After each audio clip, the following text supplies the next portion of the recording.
everyone, and welcome back to my channel.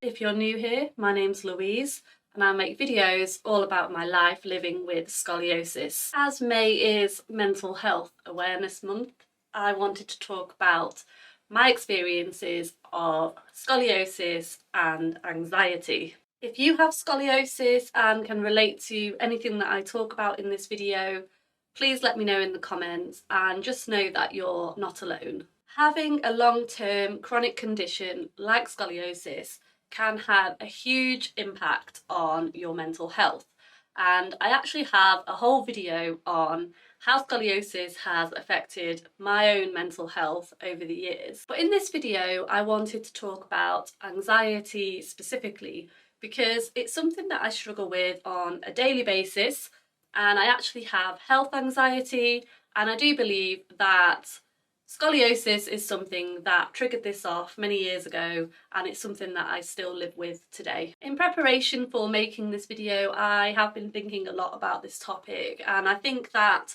for me, my anxiety around my scoliosis has changed over the years, but I think it's always been there. And I think there are different types of scoliosis anxiety for me, and what I'll do in this video is run through these different types of anxiety and how they've affected me over the years. When I was first diagnosed with scoliosis, I had never heard of it and I didn't really know what the implications were. So at that point, I'd say a lot of my anxiety was triggered by the fear of the unknown.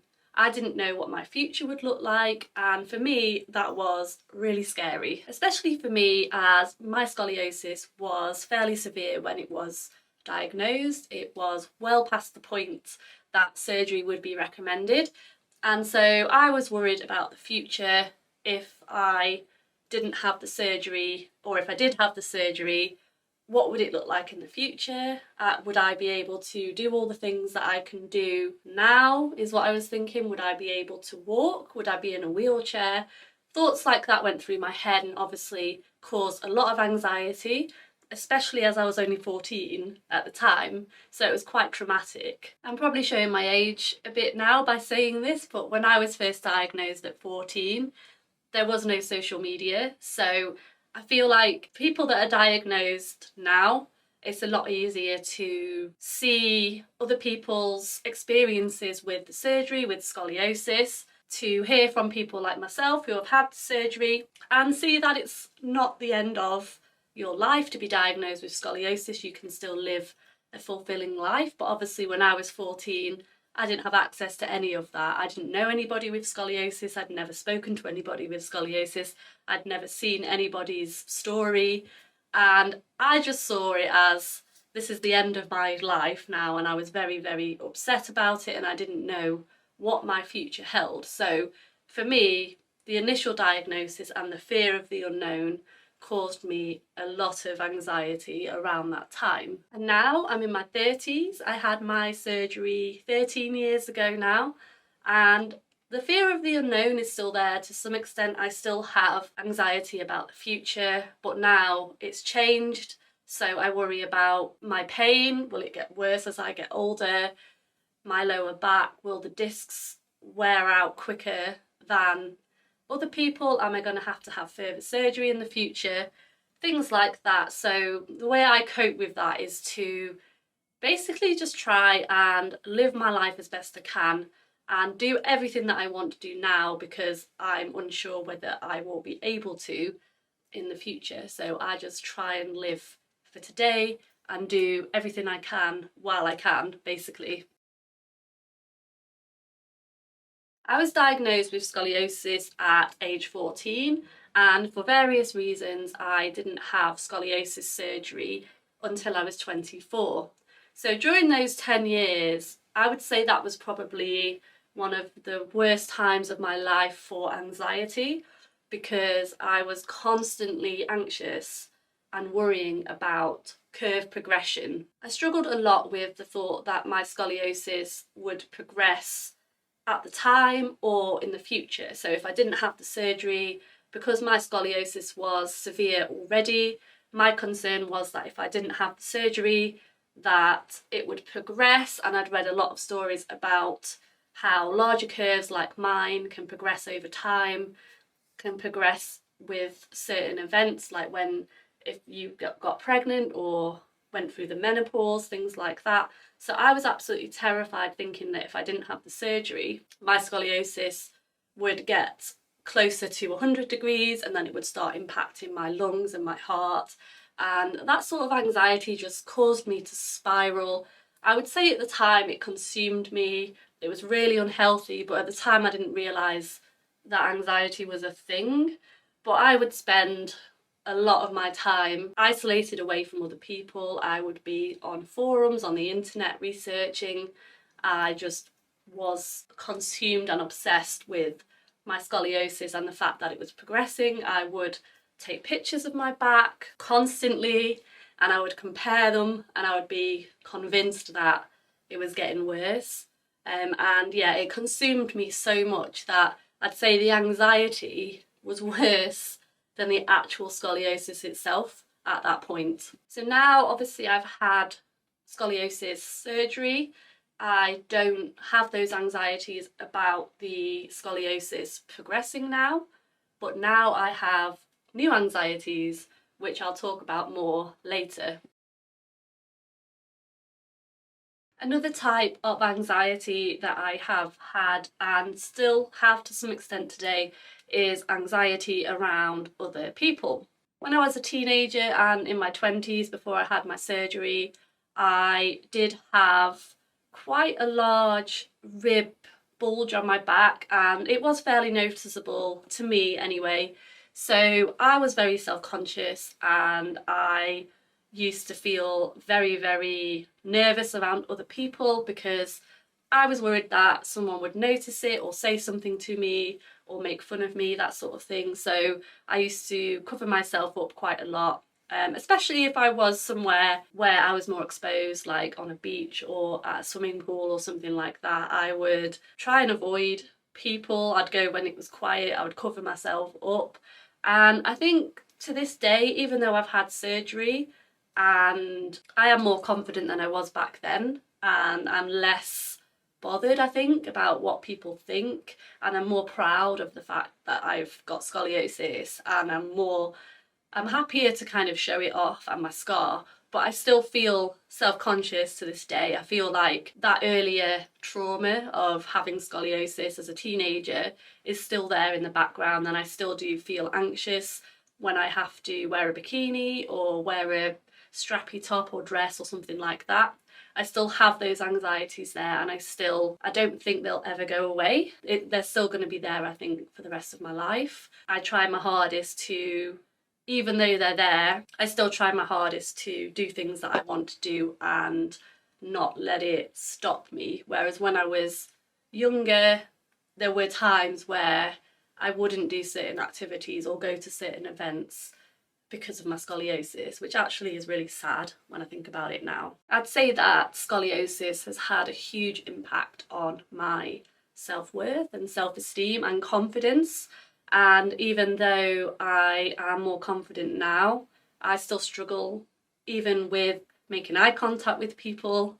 I'm always paranoid that people are staring at me, things like that. And making videos like this is really difficult for me, but I'm trying my best to kind of overcome it, because I really feel like it's important to talk about these things and to get the message out there about scoliosis, and it's something that I'm really passionate about. So obviously the fact that I had scoliosis surgery is a massive thing, and I had huge anxiety in the period of time leading up to the surgery. I think that's the worst that my anxiety has ever been.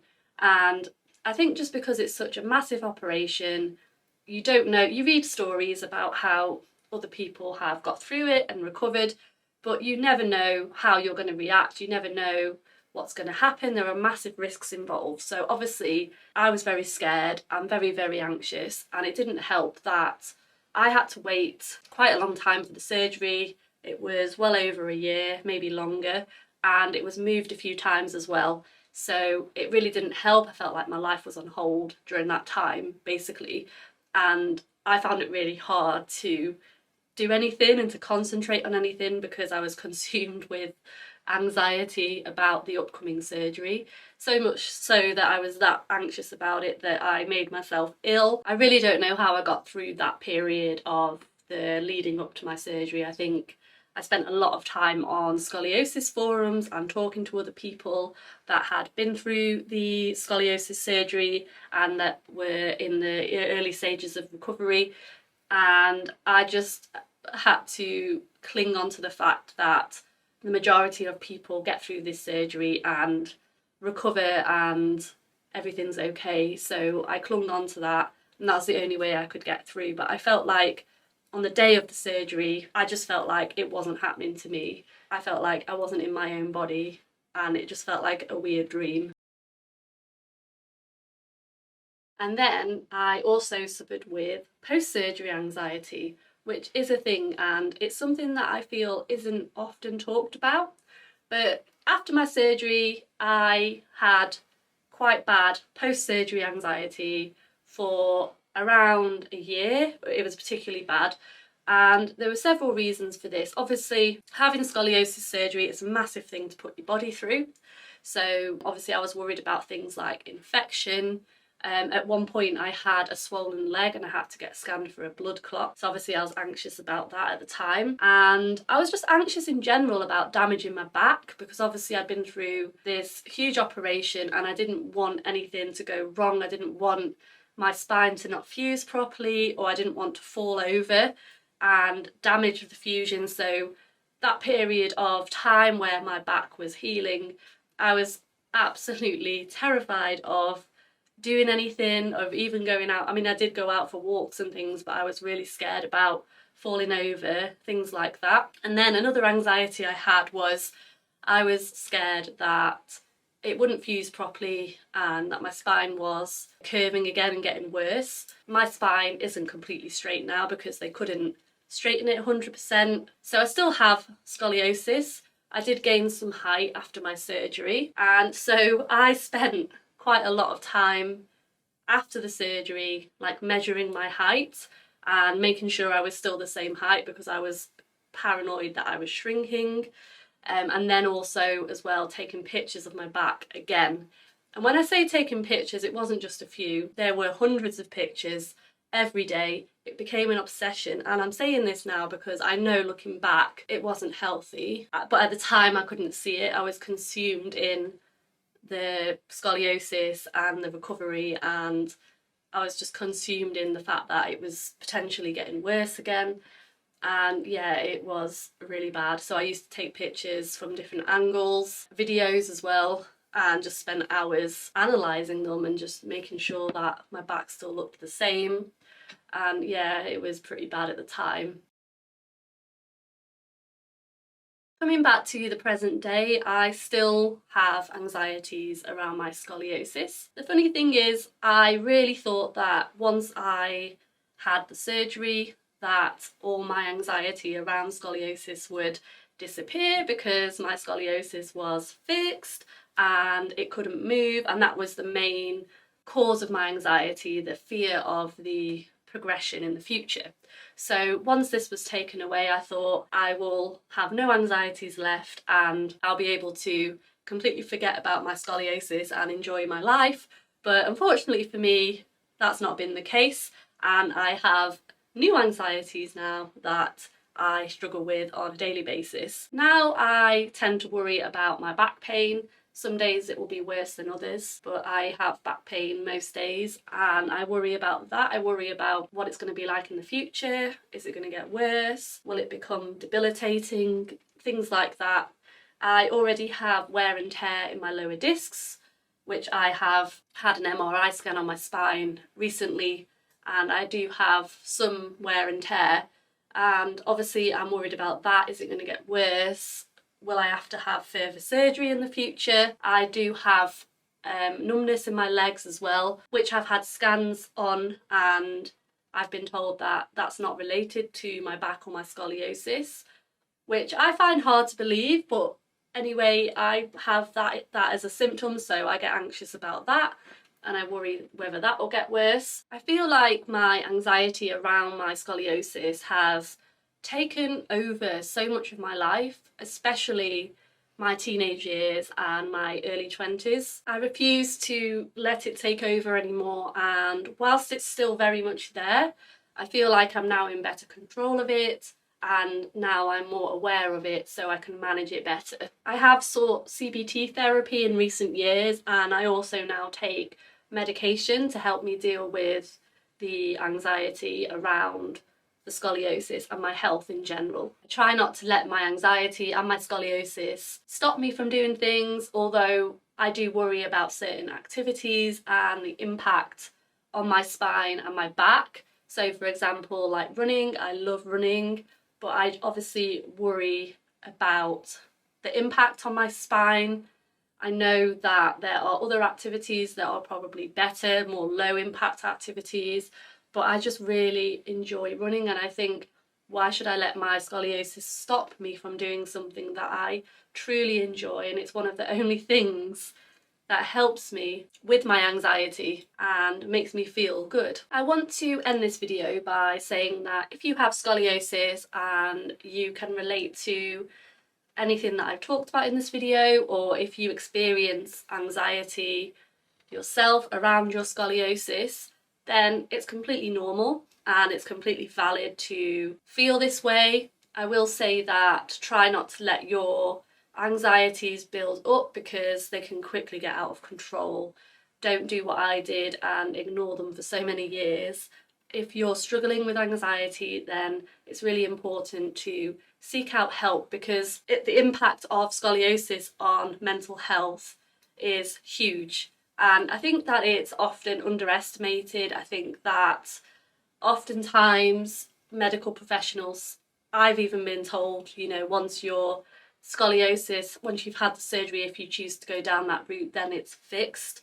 But it's really not. There's still a lot of work to be done on your mental health, because going through scoliosis and or the surgery, it's a huge thing to go through, and it takes a massive toll on your mental health. The way I deal with my anxiety around my scoliosis is to focus on what I can control. You can't control the fact that you have scoliosis. There's nothing that you can do about that, but what you can control is how you react to that. So the way I have reacted is to try and keep myself as fit and strong as possible. So looking after myself as much as possible. So exercise for me is absolutely crucial. It makes me feel good. It makes me feel like I'm taking back a little bit of control and helping my body to stay strong and reducing the impact of the scoliosis. I can't control my scoliosis, but I can do my best to keep as fit and active and strong as possible in order to help reduce the impacts and the pain. Accepting your situation as well really helps. So for years I was in denial. I hid my scoliosis, I didn't tell anyone about it, I didn't deal with it, and that's just how I coped at the time, but it's not very healthy. Once you start accepting the fact that you have scoliosis, then you can do something about it, and that made me feel a lot better once I'd accepted it. Then you can put a plan in place, and whether that's exercising, whether that's surgery or physio or whatever it is, once you've accepted and got a plan, you will feel much better. It really helped me to talk to others in the same boat. So there are lots of groups out there on social media. There are loads of people on TikTok and making videos about their experiences with scoliosis. I would recommend talking to people, finding those people, reaching out. It really, really helps. And that's helped me a lot deal with my anxieties and mental health over the years, as well as making videos like this to help others. I find that really helps me as well. If you found this video helpful or you can relate, then please leave me a comment below and we can support each other. And if you're interested in regular videos about my life with scoliosis, then please consider subscribing to my channel because it really helps me out. Take care, and I'll see you in the next video.